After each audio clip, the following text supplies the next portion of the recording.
Let's be honest, when you think of sumo, you probably get this image in your head, right? Giant men, loincloths, pushing each other with just incredible force. And yeah, you're not wrong, but that's just scratching the surface. What we're about to explore is a 1,500-year-old world, one full of sacred ritual, brutal hardship, and deep, deep contradiction. So, at its most basic, what even is it? Well, it's a form of wrestling, right? It's one of Japan's national sports. You have two wrestlers, called rikishi, and they just try to force each other out of a ring or onto the ground. Sounds simple, but, well, it's really not. Because sumo is really two completely different things, happening at the exact same time. On the one hand, yes, it's an absolutely brutal sport. It's about raw power, it's about technique. But on the other hand, it's a sacred Shinto ritual, just dripping with tradition and ceremony. And you really can't get one without understanding the other. To really see how those two sides, the sport and the ritual, connect, we've got to go back to the beginning. We need to look at the rules of the ring and the sport's ancient, almost mythical history. Okay, so the goal of a match seems straightforward enough. You either push your opponent out of the circle, or you make them touch the ground with anything other than the bottom of their feet. But look at what's banned. No closed fist punching, no choking, no hair pulling. This tells you right away, this is not just a brawl. It's a highly disciplined contest of skill and leverage. And the history here is just immense. I mean, we're talking origins that go all the way back to a mythological fight between gods. The first recorded matches were for the emperor over 1,300 years ago. And even though it became the professional sport we know today back in the Edo period, those ancient ritualistic roots are still incredibly visible. And you can see that history everywhere. But honestly, nowhere is it more obvious than in the ring itself, and in all the elaborate rituals that happen before a single push is even made. The fighting space is called the doyo. But you gotta understand, this isn't just a ring or a stage. It's considered a sacred space.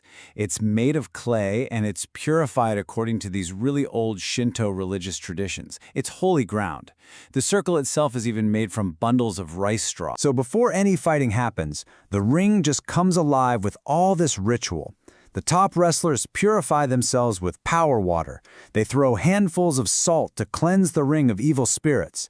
And they perform those thunderous shiko stomps to literally scare demons away. Then, finally, they make a gesture to show they're unarmed. Only then can the fight begin. Okay, but behind all that sacred ceremony is a brutally difficult reality. The life of a wrestler is just this path of insane discipline, of sacrifice, and of a really unforgiving hierarchy. The world of sumo is split into 6 divisions, but honestly, there's this massive canyon between the top 2 and the bottom 4. Only wrestlers in those top 2 divisions, the sekitori, are actually considered professionals. They get a salary, they're famous, they have privileges. Everybody else, they're basically unpaid trainees. And that gap between the top and the bottom, it is just immense.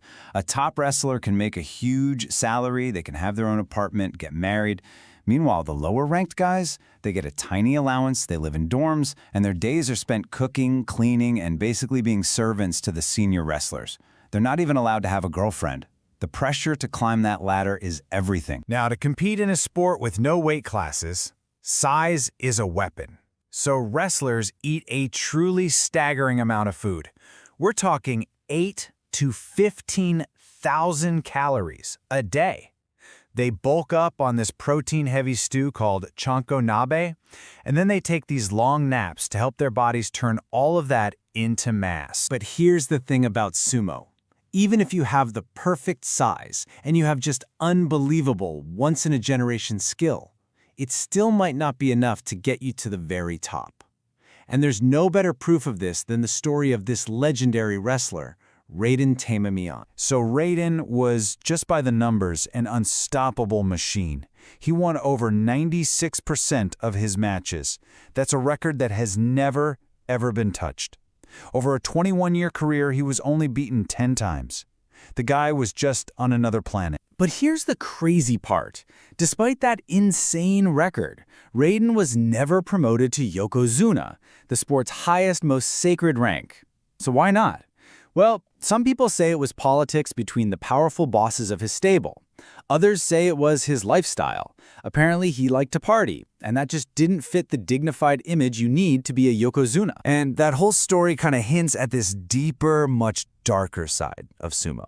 A world where all those sacred traditions have been really tarnished by modern controversies and scandals. Just listen to this. In 2018, a city mayor collapsed while giving a speech in the dojo.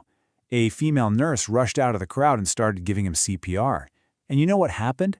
An announcer got on the loudspeaker and repeatedly ordered her to leave the ring because, as he put it, the ring is sacred. And that announcer wasn't just making a personal call, he was following policy. Women are strictly, absolutely forbidden from entering the professional dojo. The rule comes from a Shinto belief that considers menstruation to be ritually impure. And what it means is that no matter how good you are, a woman cannot become a professional sumo wrestler. In the controversies, they do not stop there. The sport has been rocked by scandals involving match fixing, deep connections to Yakuza organized crime, and just brutal hazing.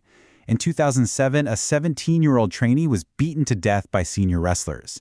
And what's worse, the people who try to expose these problems are often the ones who get punished. So how do we make sense of this? On one side, you have a sport where wrestlers are treated almost like gods, bound by this strict code of honor. But on the other, it's a world just defined by extreme hardship and, sometimes, deep dishonor. The career of a rikishi is a massive gamble. If you make it to the top, you get fame, you get wealth, and you get honor for the rest of your life. But the vast majority who don't make it, they're forced to retire with very little education, no money, and really grim job prospects. And this is the ultimate cost. The average life expectancy for a retired wrestler is just 60 to 65 years old. That's almost 20 years less than the average Japanese man. It's a direct result of the extreme physical toll it takes to compete. And yet, at the absolute heart of the sport, there's this concept called hinkaku. It means dignity, grace, and character. It's not enough just to win. You have to win with honor. You know, you could use a clever sidestep to dodge the first charge and win the match easily, but it's seen as a cheap trick, a win with no dignity. Which really just leaves us with this final question. Sumo demands everything from its wrestlers, their bodies, their youth, their total devotion. In a world with so many contradictions, what is the true price you pay for that honor?